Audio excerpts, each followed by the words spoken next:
Hello everyone, good morning all of you. स्वागत है आपका एक बार फिर से आपके अपने यूट्यूब चैनल गुरु राकेश में। और मैं गुरु राकेश एक बार फिर से लाया हूँ आपके लिए evergreen top MCQ Mendelian genetics के लिए। विद्यार्थियों, पिछले वीडियो के अंदर इंग्लिश मीडियम के जो विद्यार्थी थे उनके लिए जेनेटिक्स के अंदर जो मेंडेलियन जेनेटिक्स थी उसके जो टॉप मोस्ट क्वेश्चन थे उसके बारे में हमने डिस्कस किया था। उसी कड़ी को आगे बढ़ाते हुए मैं आज फिर से इंग्लिश मीडियम के लिए जेनेटिक्स के टॉप एमसीक्यूज आपके सामने रिप्रेजेंट कर रहा हूँ। विद्यार्थियों, बिना देर किए चलो स्टार्ट करते हैं आज के इस वीडियो का जो मोटो है वो। सबसे फर्स्ट क्वेश्चन है विद्यार्थियों का, if F1 generation crossed with capital T और small t parents then the cross con. सीधी सी बात है, ये कहा जा रहा है कि अगर पेरेंट्स के तौर पर आप कैपिटल T लेते हैं और उसका क्रॉस आप किसके साथ करवा रहे हैं, F1 जनरेशन। तो विद्यार्थियों यहाँ अपन समझते हैं इसको। F1 जनरेशन की हमारे से बात की जा रही है, तो जब हम F1 जनरेशन प्राप्त करते हैं तो F1 जनरेशन में हमारे पास संतति किस तरीके की आती है, हमारे पास संतति आती है कैपिटल T स्मॉल t। ये हमारे पास कौन सी जनरेशन आ गई, F1 जनरेशन आ गई।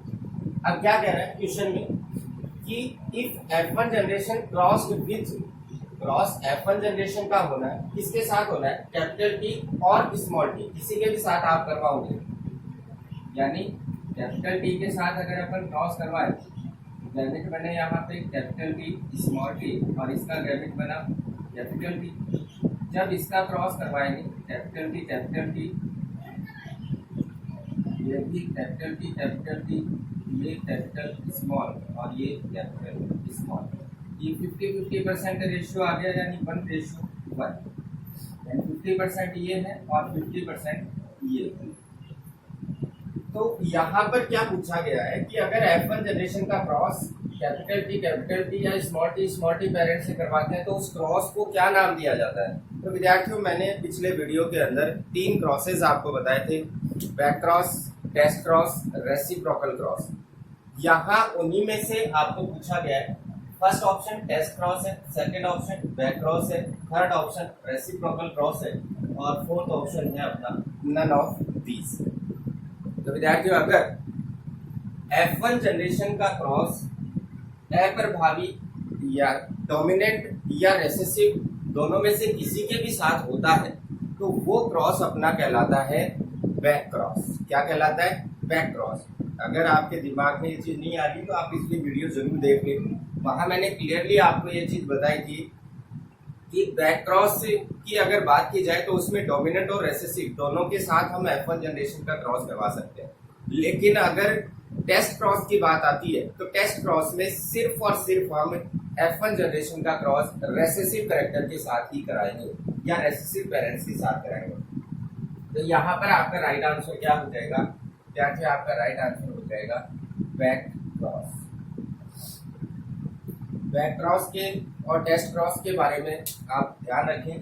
टेस्ट क्रॉस के अंदर F1 जनरेशन का क्रॉस किसके साथ, रेसेसिव पेरेंट्स के साथ। बैक क्रॉस में बहुत पेरेंट्स अपन ले सकते हैं, रेसेसिव भी डोमिनेंट। रेसिप्रोकल क्रॉस में क्या होता है, रेसिप्रोकल क्रॉस में हम पेरेंट्स की जो सिचुएशन है वो एक्सचेंज कर देते हैं। फर्स्ट जिसको हम मेल मानते हैं उसको सेकंड क्रॉस के अंदर फीमेल कर देते हैं और फर्स्ट में जो फीमेल थी उसको मेल कर देते हैं। नन ऑफ दिस ये है नहीं अपना। तो विद्यार्थियों, फर्स्ट क्वेश्चन का आंसर आपका हो गया सीधा सा बैक क्रॉस। सेकंड क्वेश्चन की बात करते हैं, Which one is not proposed by Mendel। यानी सीधे से ऑप्शन के अनुसार अगर अपन देखें, law of dominance, law of purity of gametes, law of independent assortment और फोर्थ ऑप्शन है इनकम्प्लीट डोमिनेंस। यहाँ जो क्वेश्चन की लैंग्वेज आपको जरूर पकड़नी है। क्वेश्चन में आपसे ये पूछना चाह रहा है कि मेंडल ने किसके बारे में नहीं बताया था, या मेंडल ने कौन सी ऐसी चीज थी जो प्रपोज नहीं की थी, हमारे सामने उसको एक्सप्लेन नहीं किया था अपने लॉ के अंदर। तो हम यहाँ ऑप्शन के अनुसार अगर देखें, लॉ ऑफ डोमिनेंस, ये लॉ ऑफ डोमिनेंस मेंडल ने प्रपोज किया था। Law of purity of gametes, ये भी मेंडल ने प्रपोज किया था। लॉ ऑफ इंडिपेंडेंट असॉर्टमेंट, ये डाई हाइब्रिड क्रॉस में मेंडल ने अपना एक जो लॉ था उसके अंदर हमें बताया था इनकम्प्लीट डोमिनेंस, ये नहीं बताया था। इनकम्प्लीट डोमिनेंस के बारे में मेंडल ने हमें नहीं बताया था, क्योंकि ये इसका क्या था, अपवाद भी मान सकते हैं या इसके फॉल्स जो लॉ थे उसके अंदर हम इसको मान सकते हैं। तो यहाँ अपना फर्स्ट ऑप्शन, सेकंड ऑप्शन और थर्ड ऑप्शन, ये तीनों के तीनों ऑप्शन तो क्या है, मोनोहाइब्रिड और डाईहाइब्रिड प्रोसेस के दौरान जो लॉ थे वो हमारे सामने है। यहाँ अपना राइट आंसर क्या होता है, इनकम्प्लीट डोमिनेंस यानी अपूर्ण प्रभाविता। थर्ड क्वेश्चन की बात करता हूँ, exception of Mendel's law is, exception of Mendel's law it means सीधा सा कि मेंडल के नियम का अपवाद क्या है, या मेंडल के नियम का अपवाद हम किसको मान सकते हैं, एक्सेप्शन कौन सा है। सबसे फर्स्ट हम देखते हैं लॉ ऑफ डोमिनेंस, ये तो मेंडल के नियम की ही बात हो गई। सेकेंड ऑप्शन देते हैं law of purity of gametes, ये भी मेंडल का नियम है। लॉ ऑफ इंडिपेंडेंट असॉर्टमेंट, ये भी मेंडल का नियम है। और फोर्थ ऑप्शन आता है अपने पास लिंकेज, सहलग्नता। तो विद्यार्थी यहाँ क्वेश्चन के अकॉर्डिंग अगर हम देखें तो क्वेश्चन के अकॉर्डिंग हमारा राइट आंसर क्या हो जाना है, यहाँ लिंकेज होना है। लिंकेज क्यों होना है, सीधी सी बात है, क्वेश्चन में हमसे पूछा गया है एक्सेप्शन कि मेंडल के नियम का अपवाद क्या है, यानी हमें उस ऑप्शन को टिक करना है जो मेंडल ने हमें अपने नियमों के अंदर नहीं बताया था। अगर ऑप्शन की मैं बात करूं तो फर्स्ट, सेकंड और थर्ड, ये तीनों ऑप्शन क्या है, मेंडल के द्वारा जो मोनोहाइब्रिड और डाईहाइब्रिड क्रॉस करवाए गए थे, उन क्रॉसेस के अंदर जो रूल्स थे, उन रूल्स में हमें इन तीन ऑप्शन के बारे में बताया गया था। लेकिन लिंकेज क्या था, लिंकेज एक अलग टॉपिक था और ये मेंडल ने हमें नहीं बताया। तो थर्ड क्वेश्चन का राइट आंसर क्या हो जाएगा विद्यार्थियों, लिंकेज। क्वेश्चन नंबर 4 की बात करते हैं। AB blood group represent the process. AB blood group की अगर मैं बात करूं तो AB blood group multiple allelism का एग्जांपल है। मल्टीपल एलिलिज्म का बेस्ट एग्जांपल किसको माना गया था, एबी ब्लड ग्रुप को माना गया था।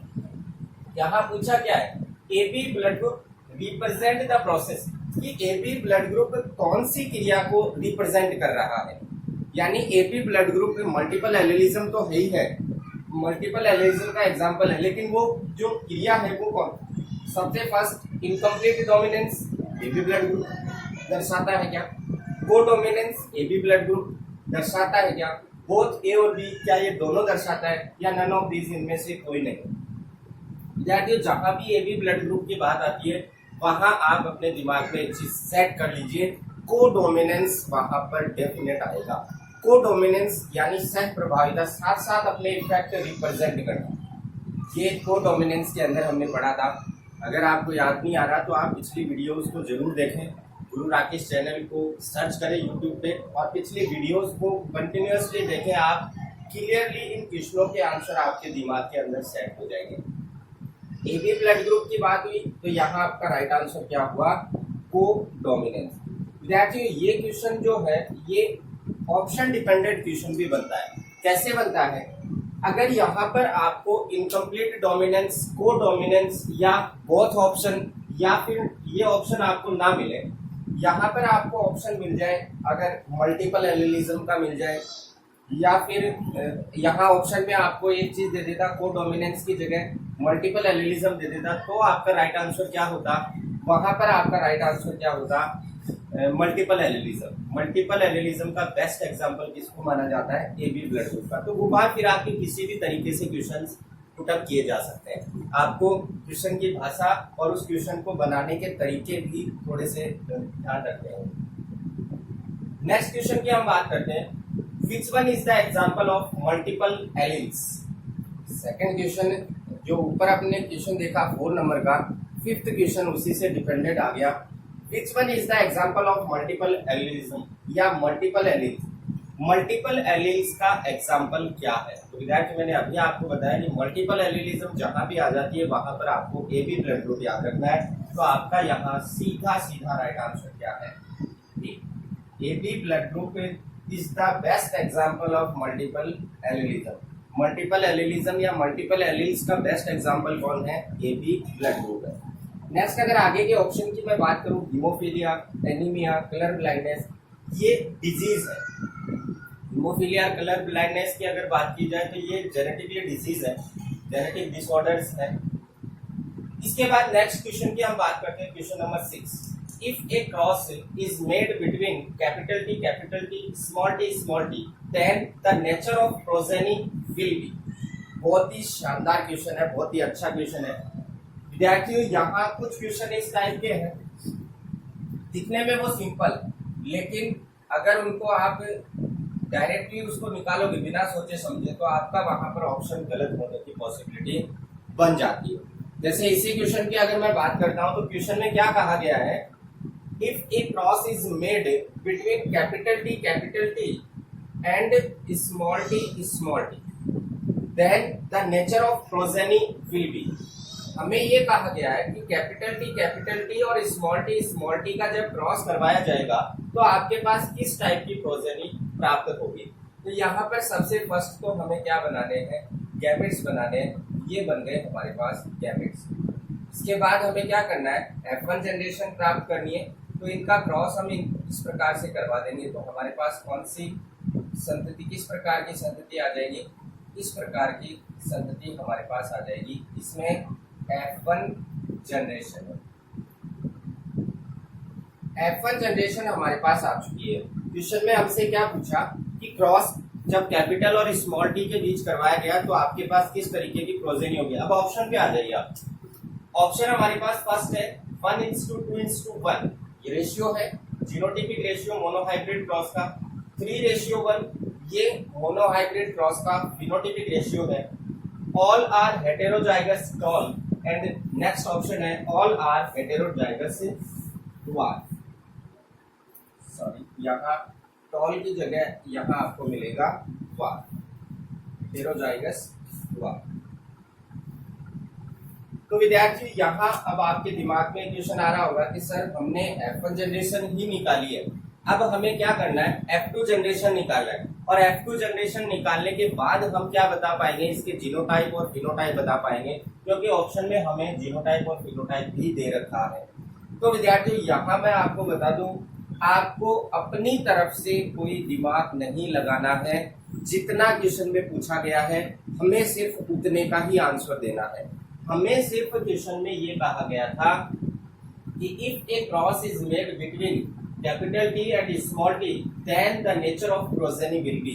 यानी हमें सिर्फ इतना कहा गया है कि अगर आपके पास पेरेंट्स के तौर पर capital T and small t है तो उनका क्रॉस करवाने के बाद आपके पास प्रोजेनी कैसी आती है। हमें ये नहीं कहा गया कि आप F2 जनरेशन निकाल के उसका जीनोटाइप और फिनोटाइप बताइए। कहीं क्वेश्चन में इस तरीके का कोई आपको मिल रहा है कि आपसे जीनोटाइप और फिनोटाइप पूछा गया है? नहीं है। तो विद्यार्थियों हमें यहाँ पर जितना कहा गया है हमें उतना ही करना है, और मैंने जितना क्वेश्चन में कहा गया था उतना यहाँ रिप्रेजेंट कर दिया है। अब आपको आंसर देना है। आपके पास F1 जनरेशन आ चुकी है। हमारे पास F1 जनरेशन में क्या है? Capital T small t, capital T small t, capital T small t, capital T small t। सबसे फर्स्ट तो जो फर्स्ट और सेकंड ऑप्शन है जो रेशियो के हैं वो तो वहीं पे क्रॉस हो गए, क्योंकि F1 जनरेशन में हम रेशियो नहीं निकालते। रेशियो कौन सी जनरेशन में निकलता है? F2 जनरेशन में निकलता है।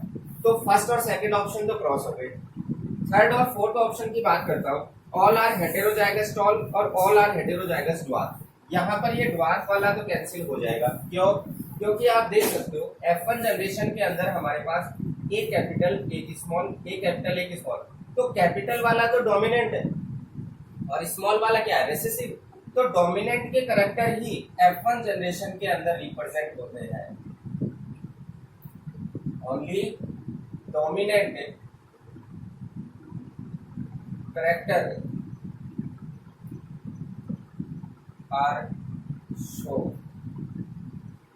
इन F1 generation.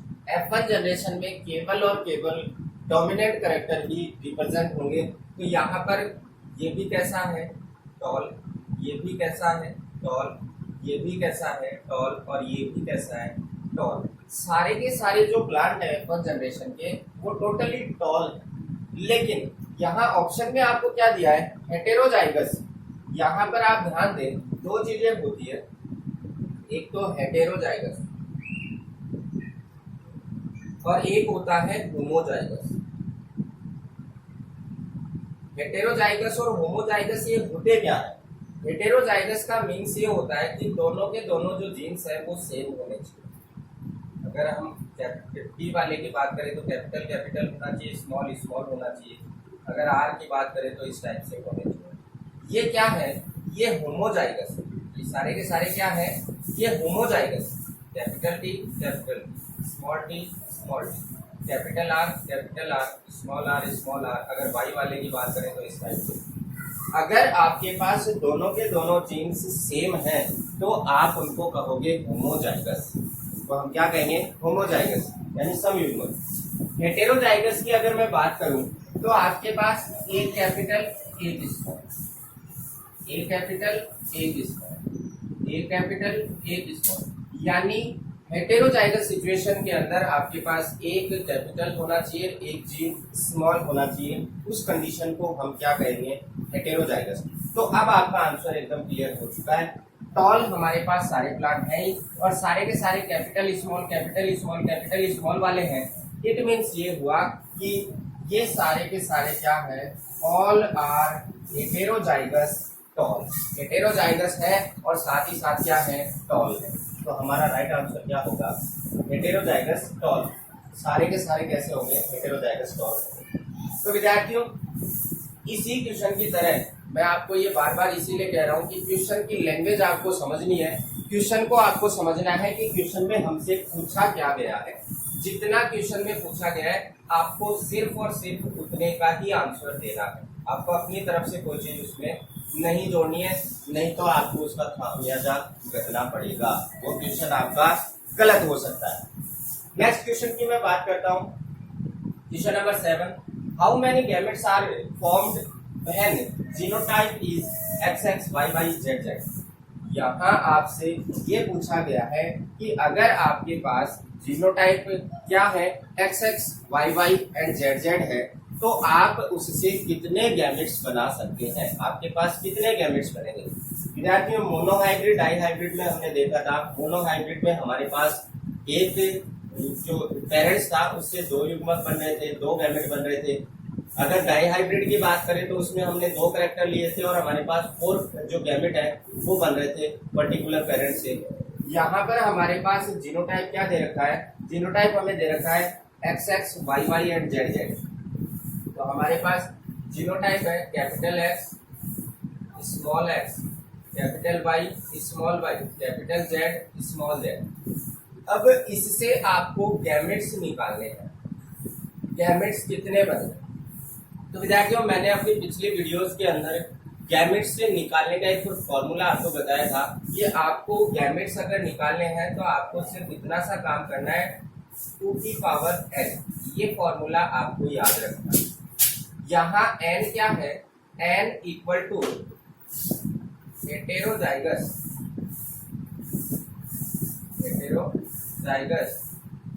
Number of heterozygous gametes. Heterozygous यानी विषम युग्मकी की आपको क्या बतानी है? संख्या बतानी है। तो आपके पास XXYY एंड ZZ है तो आपके पास हेटेरोजाइगस सिचुएशंस कितनी है? First, second and third. यानी XX हेटेरोजाइगस है, YY हेटेरोजाइगस है, ZZ हेटेरोजाइगस है। क्यों है? क्योंकि यहाँ एक कैपिटल एक स्मॉल आ रहा है। तो आपके पास n इक्वल्स टू कितना आ गया? n इक्वल्स टू हमारे पास कितना आ गया? 3 आ गया। अब फॉर्मूले के अंदर इसको पुट कर देंगे, 2 की पावर 3 कितना आया? 2 मल्टीप्लाई 2 मल्टीप्लाई 2 टू जा 4 एंड 4 टू जा 8। तो आपके पास टोटल नंबर ऑफ गैमेट्स कितने होंगे? 8 होंगे। कब? जब आपके पास जीनोटाइप किस तरीके का हो? Capital X, small x, capital Y, small y, capital Z, small z type का हो। तो आपके पास नंबर ऑफ गैमेट्स कितने आ जाएंगे? 8 आ जाएंगे। तो विद्यार्थियों, यहाँ आपका राइट आंसर क्या हो गया? ए ऑप्शन आपका राइट हो गया है। 8 गैमेट्स फॉर्म्ड होंगे। विद्यार्थियों गैमेट्स निकालने का ये फॉर्मूला आपको जरूर याद रखना है, जहां n इक्वल्स टू क्या होता है ये भी आपको पता होना चाहिए। n equals to number of heterozygous situations या हेटेरोजाइगस गैमेट्स। आपके पास हेटेरोजाइगस कंडीशंस कितनी है, कितने प्रकार के जो पेरेंट्स हैं वो हेटेरोजाइगस हैं, वो आपको थोड़ा सा ध्यान रखना है और उस नंबर को आपको फॉर्मूले के अंदर पुट करना है 2 की पावर n। 2 की पावर n के अंदर आप n की जगह उस मान को लिख देंगे, उस नंबर को लिख देंगे, तो आपके पास गैमेट्स आ जाएंगे। नेक्स्ट क्वेश्चन की बात करते हैं, question number 8। A plant in F1 generation has genotype XX YY ZZ। यहाँ आप देख सकते हैं XX दोनों कैपिटल हैं, एक Y कैपिटल है एक Y स्मॉल है, और Z दोनों कैपिटल है। On selfing of this plant the phenotypic ratio in F2 generation. हमें ये कहा गया है कि आपके पास जीनोटाइप क्या है, आपके पास XX YY ZZ है। जब इसकी सेल्फिंग करवा दी जाए, सेल्फ क्रॉस जब इसके अंदर हो जाएगा, तो आपके पास F2 जनरेशन के अंदर फिनोटाइपिक रेशियो क्या आएगा। विद्यार्थियों यहाँ दोबारा से आपको थोड़ी सी कंसंट्रेशन और थोड़े से माइंड को आपको सेट करके रखना है। क्वेश्चन में क्या कहा गया है पहले आपको उसको समझना है। क्वेश्चन में हमसे क्या कहा गया है, a plant in F1 generation has genotype. Genotype क्या दे रखा है आपको, कैपिटल X, आपको जीनोटाइप दे रखा है capital X, capital Y, small y, capital Z, capital Z। तो सबसे फर्स्ट तो आपको ये देखना है कि इससे गैमेट कितने बने। विद्यार्थियों बताइए आप, अभी मैंने ऊपर वाले क्वेश्चन में आपको गैमेट बनाने का जो फॉर्मूला था वो बताया था। यहाँ पर आपके पास गैमेट कितने बनेंगे, कितने बनेंगे विद्यार्थियों। यहाँ आप ये चीज ना देखें कि यहाँ पर भी ऊपर वाले क्वेश्चन की तरह XX YY ZZ है तो आपके पास 8 गैमेट बनेंगे, नहीं बनेंगे विद्यार्थियों। 8 गैमेट क्यों नहीं बनेंगे, क्योंकि मैंने आपको बताया कि 2 की पावर n आप गैमेट किससे निकालोगे, इस फॉर्मूले से निकालोगे, जहां n बराबर मैंने क्या बताया था, number of heterozygous, number of heterozygous बताया था। तो यहाँ आप सबसे पहले तो ये देखो कि आपके पास इनमें हेटेरोजाइगस सिचुएशंस कितनी है, ओनली 1 है। कितनी है, ओनली 1। और वो कौन सी है, वो आपके पास कैपिटल Y स्मॉल y वाली। इट मीन्स ये हुआ कि n इक्वल्स टू कितना है आपके पास, n इक्वल्स टू 1 ही आया। ऊपर वाले इससे पहले वाले क्वेश्चन में हमारे पास n इक्वल्स टू कितना आया था, 3 आया था। आपको ये चीज ध्यान रखनी है कि n इक्वल्स टू क्या है, हेटेरोजाइगस सिचुएशन है, तो n इक्वल्स टू क्या आ गया, 1 आ गया। अब 2 की पावर n, 2 की पावर n इक्वल्स टू 1 है, तो 2 की पावर 1 इक्वल टू कितना हुआ, 2। इट मीन्स ये हुआ कि ये एक तरीके का मोनो हाइब्रिड क्रॉस हो गया। गैमेट कितने बने हमारे पास, 2 गैमेट बने, और ये 2 गैमेट बने हैं। इसका मतलब हम सीधा सा लगा सकते हैं कि मोनो हाइब्रिड क्रॉस में हमारे पास गैमेट कितने बनते हैं, 2 ही बनते हैं। तो अब आपको ये दिमाग लगाना है कि मोनो हाइब्रिड क्रॉस का जो फिनोटाइपिक रेशियो है वही इसका आंसर होगा। यहाँ तक बातें क्लियर हो गई, यहाँ तक आपको चीज समझ में आई होगी। आपके पास हेटेरोजाइगस सिचुएशंस के नंबर ऑफ हेटेरोजाइगस की अगर मैं बात करूं तो वो सिर्फ 1 है, और नंबर ऑफ हेटेरोजाइगस 1 है, इसका मतलब n इक्वल्स टू 1 है। n इक्वल्स टू 1 है, इसका मतलब आप फॉर्मूले में मान रखोगे तो गैमेट कितने बनने हैं, सिर्फ 2 बनने हैं। और ये कंडीशन कौन सी आ गई, मोनो हाइब्रिड क्रॉस की आ गई। अब आगे के क्वेश्चन को आप सॉल्व कर सकते हो। जब सेल्फिंग होगी, सेल्फिंग का मीन्स F1 जनरेशन के अंदर हमारे पास कैपिटल और स्मॉल जो डोमिनेंट कैरेक्टर है वो रिप्रेजेंट हो जाएंगे जब उनकी सेल्फिंग करवाएंगे, क्योंकि सेम प्लांट प्राप्त होंगे F1 जनरेशन में। जब सेल्फिंग करवाएंगे तो फिनोटाइपिक रेशियो क्या आएगा, मोनो हाइब्रिड क्रॉस का जो फिनोटाइपिक रेशियो होता है वो आएगा। तो आपका राइट आंसर क्या आ जाएगा, यहाँ 3:1, 3:1 आ जाएगा आपका राइट आंसर। विद्यार्थियों यहाँ भी इस क्वेश्चन को थोड़ा सा घुमा दिया गया था। अगर आप ऐसे क्वेश्चनों को घुमाने के बाद भी अगर आप उसकी मेन जो डेप्थ है उस डेप्थ को अगर आप समझ जाते हो तो आपके क्वेश्चन का आंसर गलत होने की पॉसिबिलिटी बहुत कम हो जाती है। इसीलिए मैं कहता हूँ क्वेश्चंस जो है वो आप ध्यान से पढ़ें, एक के बजाय 2 बार आप उस क्वेश्चन को पढ़ें और उसको समझने का प्रयास करें कि आपको उस क्वेश्चन में पूछा क्या गया है। ये इस टाइप के क्वेश्चन हैं विद्यार्थियों जो दिखने में सिंपल से हैं और जल्दबाजी में हम इन क्वेश्चनों को क्या कर देते हैं, गलत कर देते हैं। तो आपके साथ ऐसा ना हो, इसीलिए मैं हमेशा ऐसे ही क्वेश्चन लाने का प्रयास करता हूँ कि आपके सामने ऐसे क्वेश्चन रखूं कि जो आपको आपके कंपटीशन एग्जाम्स के अंदर ज्यादा से ज्यादा नंबर दिलाने का प्रयास करें। नेक्स्ट क्वेश्चन की मैं बात करता हूँ विद्यार्थियों। 4 children belongs to the same parent have blood group A, B, AB and O. Hence the genotype of the parents are. यहाँ आपको ये कहा गया है कि 4 children belongs to the same parent, 4 ऐसे बच्चे हैं जो एक ही माता पिता की संतान है। वो ब्लड ग्रुप रखती हैं, वो जो 4 संतानें थी वो चारों की चारों संतानों का ब्लड ग्रुप जो है वो क्या है, एक संतान का पहली का A है, दूसरी का B, तीसरी का AB और चौथी का क्या है, O है। अगर एक ही पेरेंट्स की 4 संतानें हैं और चारों संतानों का ब्लड ग्रुप आपको दे रखा है और आपसे पूछा गया है कि genotype of the parents are, तो जीनोटाइप क्या होगा, उन पेरेंट्स का जीनोटाइप क्या रहा होगा जिससे कि उनसे उत्पन्न होने वाली जो 4 संतानें थी उनका blood group A, B, AB और O आ जाए। तो यहाँ पर विद्यार्थियों दोबारा से मल्टीपल एलिलिज्म की चर्चा हो चुकी है। मल्टीपल एलिलिज्म का जो हमने डिस्कशन किया था पिछले वीडियोस में, उन वीडियोस के माध्यम से यहाँ पर आपके सामने दोबारा से मल्टीपल एलिलिज्म आ चुका है। क्या कह रहा है ये कि जो हमारे पास 4 संततियां हैं उनका ब्लड ग्रुप हमारे पास अलग अलग, तो आपको ये बताना है कि पेरेंट्स के पास ऐसा कौन सा जीनोटाइप था कि उनसे उत्पन्न संतानों में क्या आ गया, ये 4 प्रकार के ब्लड ग्रुप आ गए। जैसे मैं बात करूं ए ब्लड ग्रुप की, तो ए ब्लड ग्रुप का जीनोटाइप क्या हो सकता है, IA और सेकंड हो सकता है IAIO। बी ब्लड ग्रुप की बात करें तो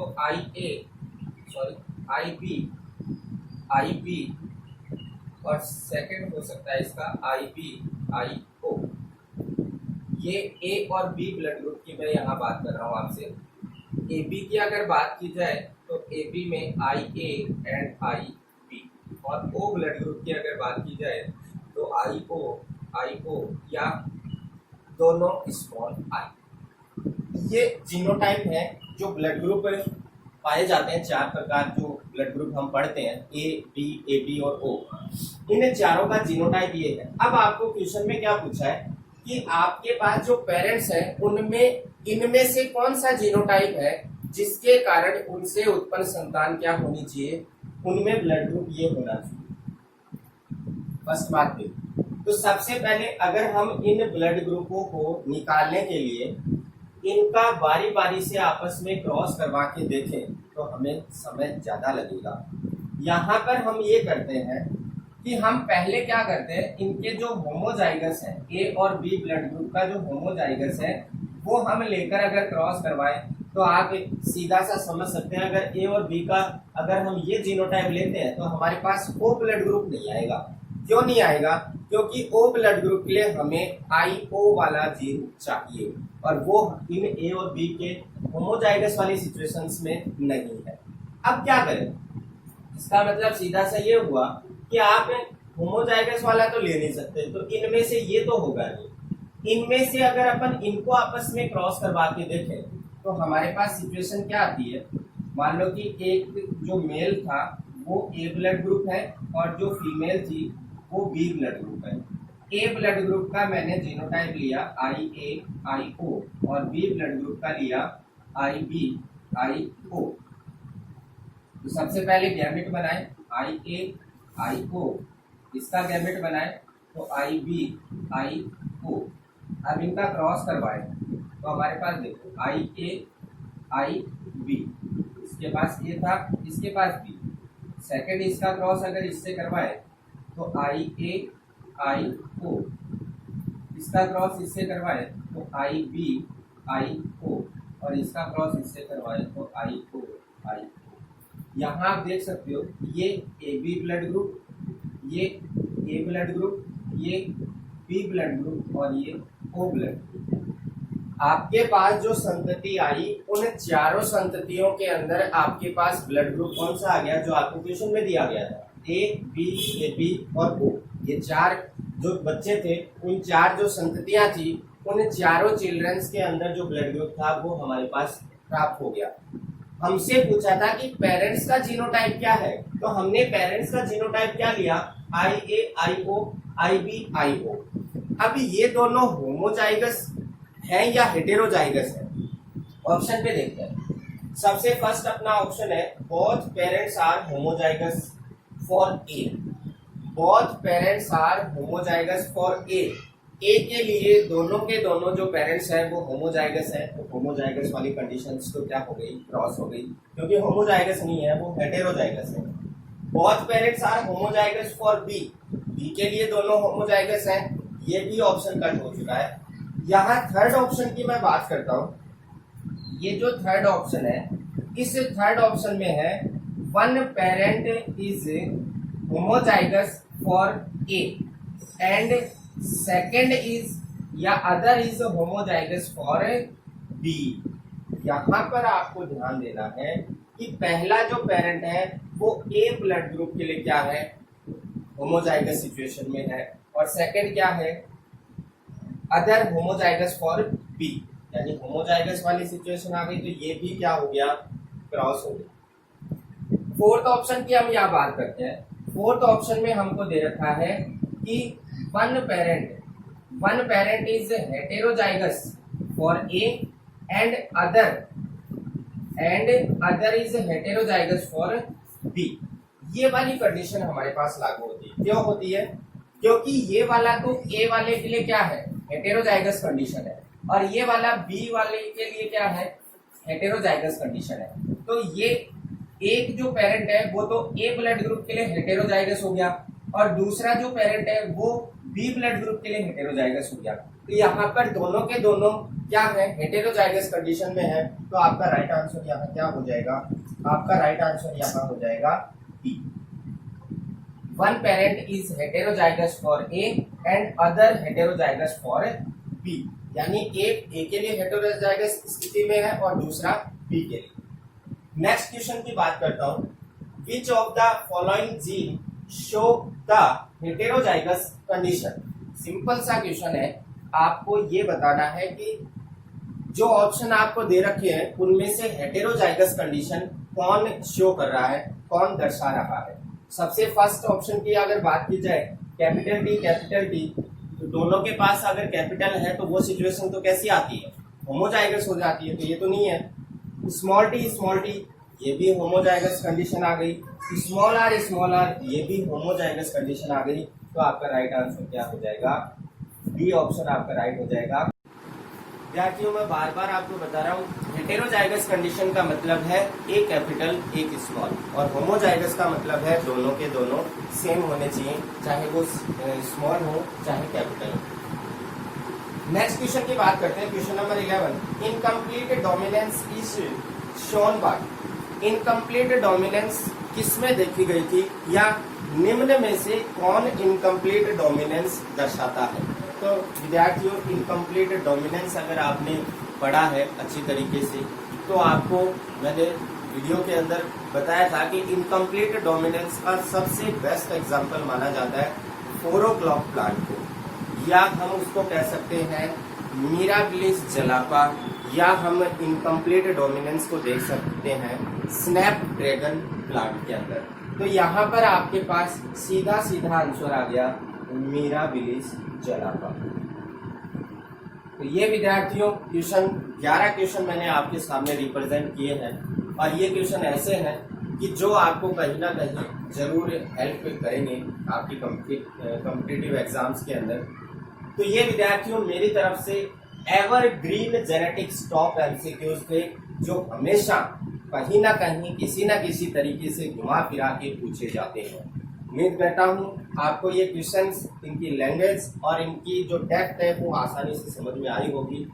फिर भी अगर कोई डाउट हो तो प्लीज़ कमेंट बॉक्स में जाके कमेंट जरूर करें, और अगर आप चैनल पे नए हैं तो प्लीज़ चैनल को पहले सब्सक्राइब करें और कंटिन्यूअसली वीडियोस को देखें, ताकि आप ऐसी जो इम्पोर्टेंट एवरग्रीन टॉप एमसीक्यूज है वो छूट न जाए, आपकी वो वीडियोस रह न जाए, तो हमेशा इन क्वेश्चंस को देखते रहिए।